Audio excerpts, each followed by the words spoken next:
This video demonstrates how to conduct the static structural analysis on the wired structures or the beam members.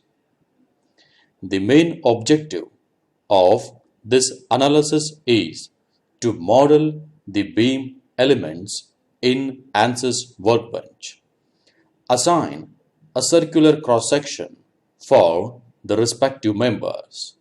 Connect the supports and the transverse wires using the spot weld connection or rigid connections. This is the deformed behavior of the structure. On the right hand side, we can observe that the structure was meshed using the beam elements. Basically, this structure is made up of the lines, that is, wire frames of the CAD geometry. That wire frame of the CAD geometry was used to create the beam elements. How do we import the CAD geometry?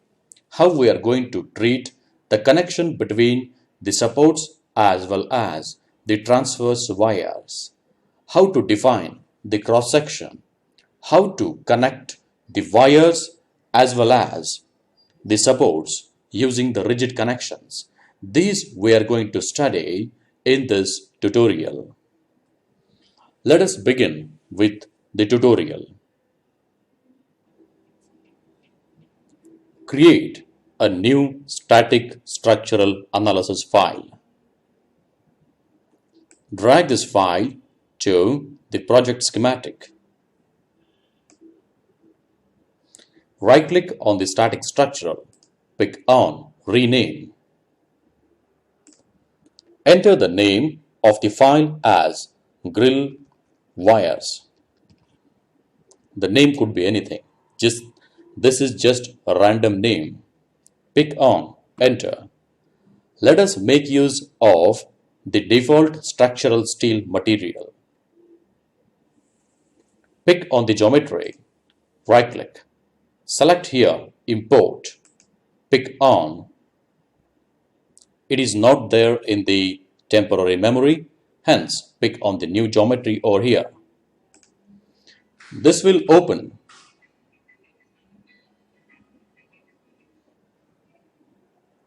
Once the design modeler is open, the units need to be ensured as millimeters. Pick on OK. We need to import the CAD geometry. File. Pick on Import External Geometry File. Browse for the file where it is been situated. Select the shelf.iges. Pick on Open. This CAD geometry is the wireframe geometry. Hence, there are no solids and surfaces present. That's the reason the solid bodies need to be set as no, surface bodies no, and line bodies need to be set to yes. Select here Generate. This will import the wireframe model of the CAD geometry or the grill structure. Under the parts, we can find these many number of bodies. It is the time to define the cross-section for the transverse wires as well as the supporting members. Pick on the concept. Select here cross-section. Enter the circular cross-section.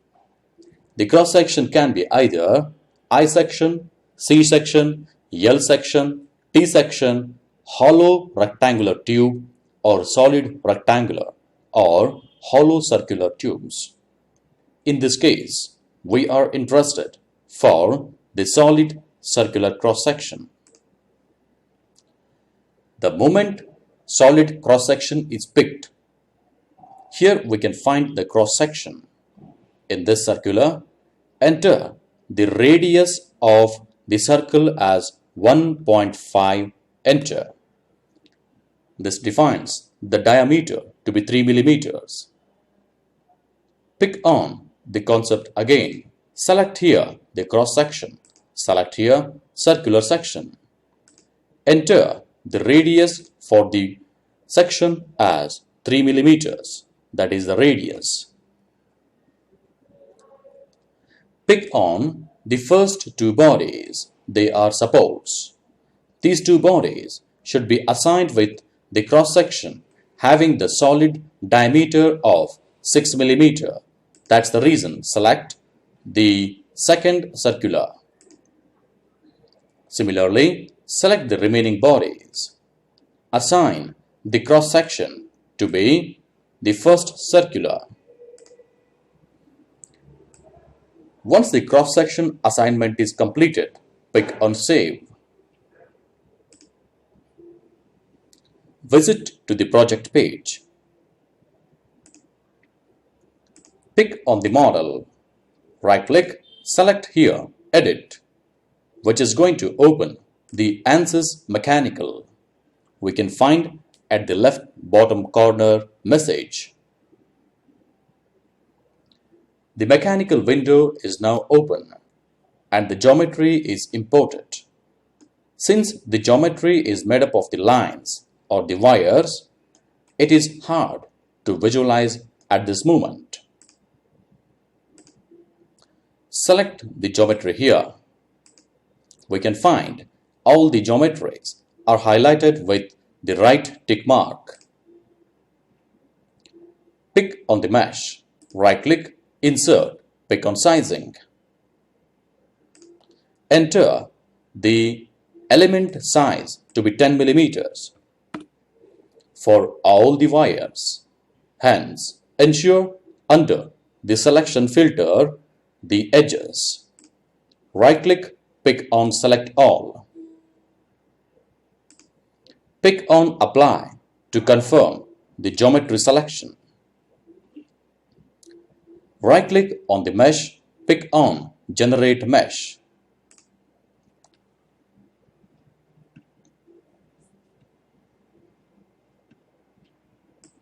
The mesh is now being generated. Let us have a close look on the connectivity of the transverse wires and supports. All the wires are resting on the supports, but there is no connectivity existing between them. This connectivity needs to be established manually. How this could be done? Pick on the geometry.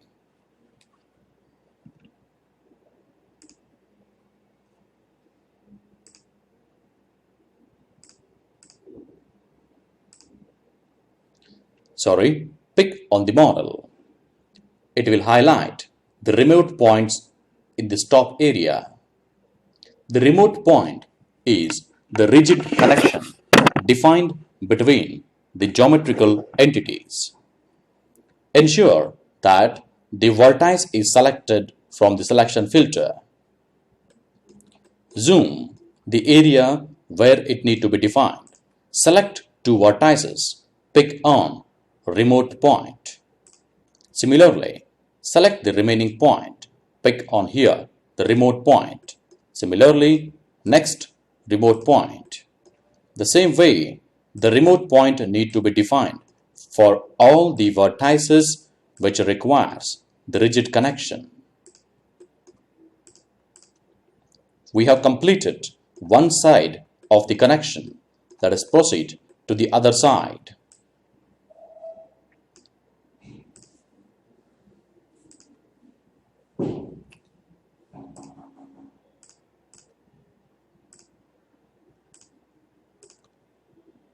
Currently, the behavior of these rigids will be flexible. Later on, we will be converting them to rigid.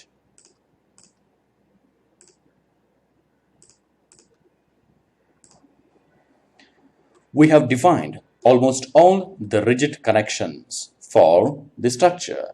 Pick on the remote points here. Say here, show connection lines as yes. We can find the wires or the rigids which are connected between the vertices of the wires as well as the supports. The behavior of these rigids are flexible or deformable. Select the first remote point. Press Hold Shift and select the last remote point. Observe under the definition of this remote point as behavior deformable. Convert it to rigid. Proceed for the static structural. Right-click, Insert, pick on the fixed support. Ensure that the vertex is selected in the selection filter. Pick on the base point. Select the other point. Similarly, pick on the base points of the other supports. We can observe the 4 vertices are now selected. Pick on Apply and they are going to be fixed. Apply the force on each beam in the vertical Y direction. Right-click, Insert, pick on the force. Ensure that the edge is selected in the selection filter. Pick on the particular edge. Pick on Apply. The force need to be defined by the components. In the Y direction, it need to be applied as minus 30 Newton for one particular beam. Right-click on the force, pick on Duplicate. One more force will be applied on the same edge, but at this moment, we need to change the edge to the second edge. Highlight the geometry over here, pick on the other edge, pick on Apply. We can see that 2 forces are applied on the beam in the different 2 instances. Similarly, pick on the second force, right-click, pick on Duplicate. Ensure the edge to be the third edge, pick on Apply. Right-click, pick on Duplicate, Geometry, this particular geometry, Apply. Right-click, Duplicate, Geometry, next geometry, Apply. Right-click, Duplicate, Geometry, next edge, Apply. Right-click, Duplicate, Geometry, next edge, Apply. Once the force is defined on all the edges, ensure it by selecting on all the forces. Right-click on the solution, Insert, pick on the deformation, select here Directional. The directional deformation should be observed for all the bodies and orientation is y-axis with respect to the global coordinate system. Right-click on the solution, Insert, pick on the beam results or the beam tool. Enter here beam tool. Right-click on the beam tool, Insert, pick on the beam tool results as stresses, maximum bending stress. Right-click on the beam tool, Insert, pick on the probe, select here the force reaction. The force reaction need to be observed on the fixed support which we have given at the 4 vertices of the base of the supports. Now, let us define some of the analysis settings. Pick on the analysis settings in the structural steel. Automatic time stepping, yes, which means the load will be divided and applied in steps. The initial steps to be entered as 50. Minimum, at least 10 divisions of the total load need to be made. Maximum, 100 divisions should be made. We can find here the large deflection effect is equal to on, which captures the change in the geometrical stiffness due to the gradually applied load, which means when the geometry gets deformed, the geometry's area moment of inertia is going to get updated. This will be considered when the large deflection effect is set to on. It is evident that there will be difference in the results when the large deflection is set to on and off. This can be checked at the user end for the study purpose. Once the geometry cross-section properties definition is completed, boundary conditions are set, the force has been applied, necessary analysis settings are being made, and the desired results are being captured. It is the time to proceed with the solution. Right-click on the solution, pick on Insert. Directly pick on the Solve button over here. We can find the solution status in the ANSYS Workbench Solution Status window. Pick on the solution information, pick on the force convergence. This is the force convergence graph. This problem was solved with no complexity in the convergence. This happens because there are no contacting bodies. The convergence issues will only come when there is a contact which is coming between two bodies. If you are interested in fixing the convergence issues, please visit my channel in the YouTube or please refer my videos in the YouTube.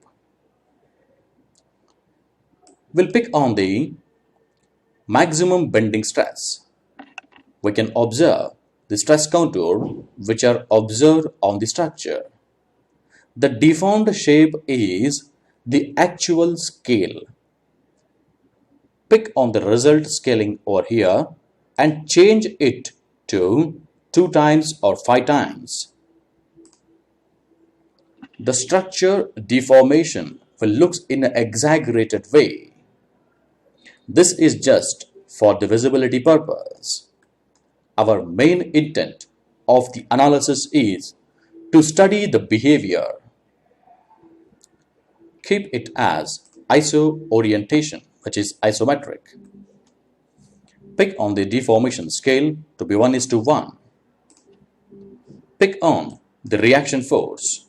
We can observe the reaction force is coming exactly opposite to the applied load. But how that reaction force is varying, that can be seen from the graph. We can observe the reaction force is increasing from 0 to 210 Newton, which can be also seen from the details of the force reaction. We can take this window outside and drag this window. We can find that what is the reaction force or the maximum reaction force over the time. Here we can find the maximum value over the time, which was totally 210 newtons. The minimum value, which we are not bothered. From the graph, we have seen that the reaction force started increasing gradually. Double-click on the details of the reaction, which is going to set the window in its position. Now, let us plot the results of interest in the different windows. How do we do it? We'll pick on the windows layout here or the windows viewports as 2 viewports, vertical, 2 viewports, horizontal, or 4 viewports. In the first viewport, I want to visualize only the geometry, which is very hard to visualize. In the second window, I want to visualize only the mesh. Select the mesh. In the third window, I want to visualize all the boundary conditions applied. Hence, select the static structural. Here also, the geometry visibility is complex. Select the last. Here we can retrieve the results, the direct stresses or the maximum bending stresses. This graphics will be useful when the results will be presented. This is how we can conduct the analysis on the beams by defining the cross sections. For any queries, please contact on engineeringtutorsdesk@gmail.com. For the video calling, you can use the Skype ID Engineering Tutors Desk. Below is the website which contains the more videos which are related. If you like this video, please click on the subscribe button just below this video. If you like this video, don't forget to share with your friends, colleagues. Thank you.